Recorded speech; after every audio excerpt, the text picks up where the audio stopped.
怎么会突然来拍无证2呢？这是一个悲伤的故事。去年旗舰店抢到第2批之后，一直没有人通知我补款，前不久才突然想到我好像还有这么个东西来着赶紧找旗舰店的客服问了一下，结果说我手机设置了隐私号，短信已经发过了，没收到是我的锅，但是客服跟我说还有库存，补款可发货。结果上拼多多一搜，好家伙，现货比补款价还便宜，这还没算上券。更别说拼多多现在10周年魔玩专场大促，推出了9块9秒杀 M2 无证2的活动，我用2个手机试了一下就抽中了，只要9块9，这价格也太香了，这还要什么定金，补款还得付邮费直接拼多多拿下。而且这次的活动不用助力转发，也没有套路，抽中填个地址直接顺丰包邮送到我家门口。这手上的这个就是9块9秒杀来的，刚到货还热乎，平时实体店或者官网买要800多，现在9块9秒杀，亲测活动真实才推荐给大家。活动链接我就放在视频下方和评论区置顶了，我特地让官方给我的链接预留了5000个粉丝专属名额，只要链接还在，就是名额还没有满，手慢无，心动的赶快冲。言归正传，如今这台已经跌回本金的无证2究竟表现如何呢？我们还是惯例先从机设开始介绍。首先说个冷知识在剧场版里本机的登场时间只有1分48秒，然而该机却成为了剧场版里面最大的爆点和话题。当然了，这其中一半原因得归功于魔蟹藏无证以及 CE 最强男人阿斯兰的各种骚操作。不过说到机设魔蟹壳终究只是阿斯兰为了掩人耳目的画皮，真正的关键还是这台无证2本身。虽然乍一眼看上去好像没有什么差别，但无证2在无证的基础上做了大量的改变。首先胸部去掉了扎眼的绿色线条，肩部造型也不同了，增加了姿态治愈的喷口，两肩的光束回旋镖也小型化了，但这个玩意儿剧场版里就没有用过，以至于玩具干脆就出了个造型件敷衍了事了，并没有什么拔出展开机构，非常的差评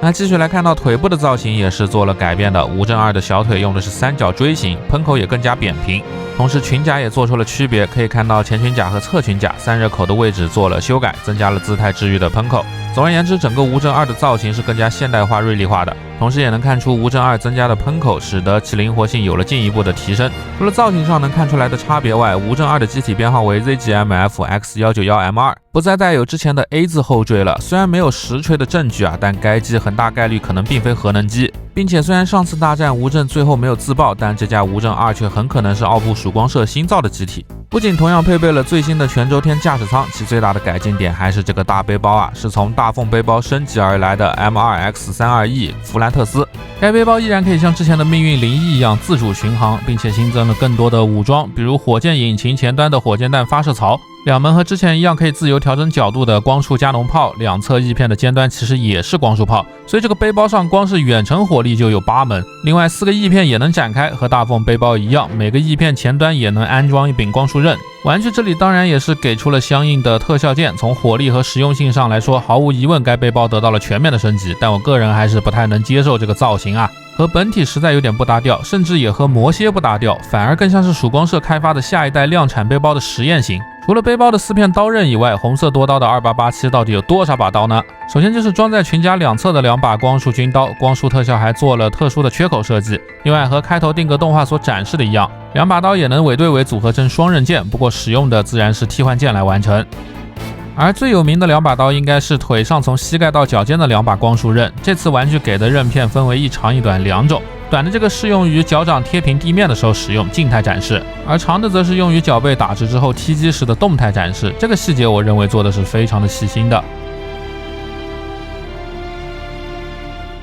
另外和无证的盾牌一样侧面都带了一把多用途的光束剑，可以像这样单独的取下来，光束发生器的地方可以转动，如果用的是小刃片就能当做光束回旋镖来使用。当然了，也给了大的光剑特效，这柄光剑也可以手持，当然也能装回到盾牌上，和盾牌一起配合使用。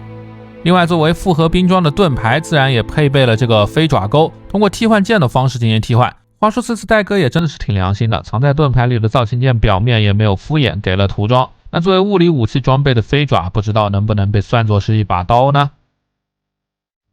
那最后的一把刀就是这把杀人于出其不意的光子冰刃了。说实话，剧场版看到这一幕的时候，我跟反派一样惊呆了，浑身上下都藏着刀，这怎么玩？还搞那么长。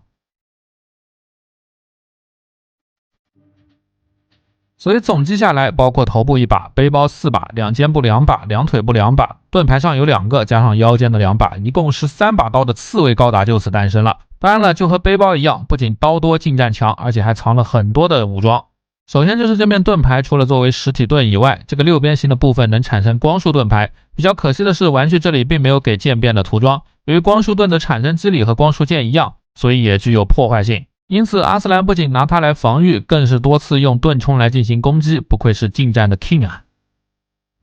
另外，二是使用的是 AM1911式高能光束步枪，使用的是之前光束步枪的造型风格，也可以直接搭载到后裙甲上，造型相似，又给了全涂装，可以来客串一把 MB 正义的峰会罩。而为了能对付黑骑士无效化光束的 FT 装甲，无证2又换装了试制350改磁轨步枪，模型这里也非常难得的也给了这样的枪全涂装，而且弹夹是可以拆卸的，并且握把也能转出来，细节拉满了，再配合上背包的导弹和光束炮，真打出正义版的五彩大炮了。那其实加上头部的火神炮、背包6门光束炮和2门飞弹，无证2的远程武器也来到了史无前例的9门，堪称移动武器库了。另外这把磁轨炮也能搭载到后裙甲上，不过这里就需要使用特殊的连接件了。那总的来说呢，除了肩甲的2个回旋镖以外，无证2的几乎所有的武装模型都给到了还原，并且大部分的区域该给涂装的地方是一个没有漏。这次的涂装一印质量也属于系列的优质水平，没看到什么明显的装配瑕疵，我认为这才是定价800多该有的质量啊。而斜向握持手、空心握持手、握拳手、造型开掌手以及握枪手都给了不错的造型刻画，几乎满足了正义所有 pose 的使用。总体质量我认为在 M2 魂这个系列里是非常不错的，自然可动性方面也非常的 OK。脖子做了双段的球冠，下段可以拉出一截，做到像这样的前伸。由于有2段，所以低头范围很大，几乎超过了45度，但会有很明显的回弹，仰头幅度也不错，也有大概45度。左右也能侧摆30度，但是也是有回弹。最后360度的转头是没有问题的。大臂根部做了一段拉伸引出关节，能让手臂向前摆动超过60度，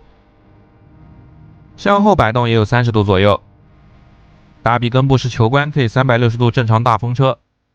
肩甲能跟着大臂侧平台独立上抬，侧抬能达到90度。大臂根部也有360度做平转。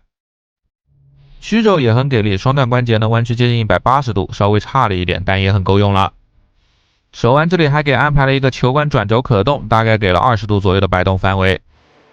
腰部可动就完全依靠根部球冠了，这种古早设计就很垃圾了。由于造型的不对称啊，前倾有干涉只能30度，反而后仰能超过30度。看起来幅度倒还不错，但时间长了加上背包的重量，这种一次性的关节势必乱晃，尤其会向左右30度摇摆。当然了，好处也很明显啊，拔出来加上丙烯就能加固了。最后转腰我是没有想到的，竟然会被裙甲给干涉到，左右的转动甚至都到不了90度，对于这个腰部造型来说有点太离谱了。